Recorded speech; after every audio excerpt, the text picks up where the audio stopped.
Hello, welcome to aroma foodie.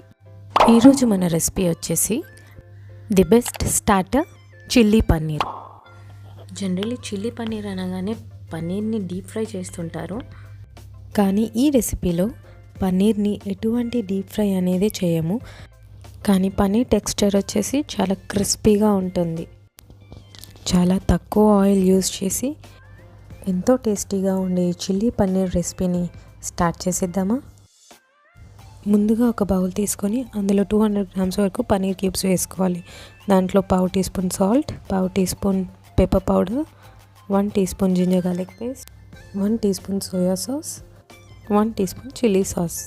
ఇప్పుడు ఈ పన్నీర్ క్యూబ్స్కి ఈ మసాలా మొత్తం పట్టేలాగా కలుపుకొని 2 to 3 టేబుల్ స్పూన్స్ వరకు కార్న్ఫ్లవర్ వేసుకొని బాగా మిక్స్ చేసుకోవాలి.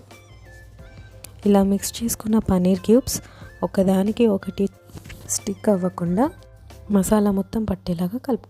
ఇప్పుడు స్టవ్ మీద ఒక ప్యాన్ పెట్టి అందులో ఓన్లీ 1 టేబుల్ స్పూన్ వరకే ఆయిల్ వేసుకొని ఈ పన్నీర్ క్యూబ్స్ అన్నిటినీ ఒకదాని తర్వాత ఒకటి పెట్టి ఇలా షాలో ఫ్రై చేసుకోవాలి.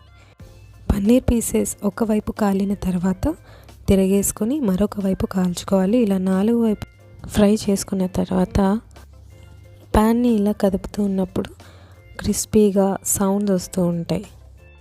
అలా క్రిస్పీ సౌండ్ వచ్చినప్పుడు ఈ పన్నీర్ పీసెస్ని ఒక ప్లేట్లోకి ట్రాన్స్ఫర్ చేసేసుకోవాలి.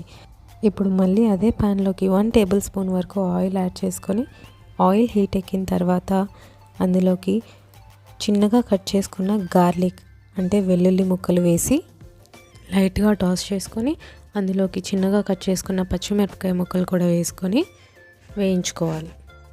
నెక్స్ట్ ఇందులోకి క్యూబ్ షేప్లో కట్ చేసుకున్న క్యాప్సికమ్ని, ఆనియన్ని కూడా యాడ్ చేసేసి అందులోకి ఒక పావు టీ స్పూన్ వరకు సాల్ట్, పావు టీ స్పూన్ మిరియాల పొడి, పావు teaspoon ginger garlic paste వేసుకొని పచ్చివాసన పోయే వరకు వేయించుకోవాలి. అందులోకి 1 teaspoon soya sauce, 1 tablespoon tomato ketchup వేసి ఒక్కసారి ఇలా కలిపి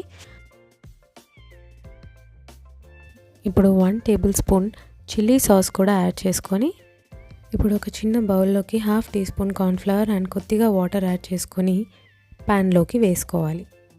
దీనివల్ల కన్సిస్టెన్సీ అనేది పర్ఫెక్ట్గా ఉంటుంది.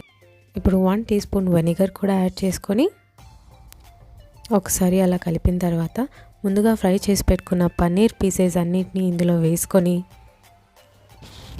మసాలా మొత్తం పట్టేంత వరకు బాగా కలుపుకోవాలి.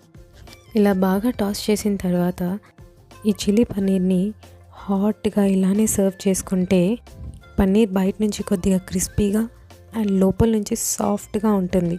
ఈ సింపుల్ రెసిపీని మీరు కూడా ఇంట్లో ట్రై చేసి మీ ఫ్యామిలీతో షేర్ చేయండి. Please do like, share and subscribe to my channel aroma foodie.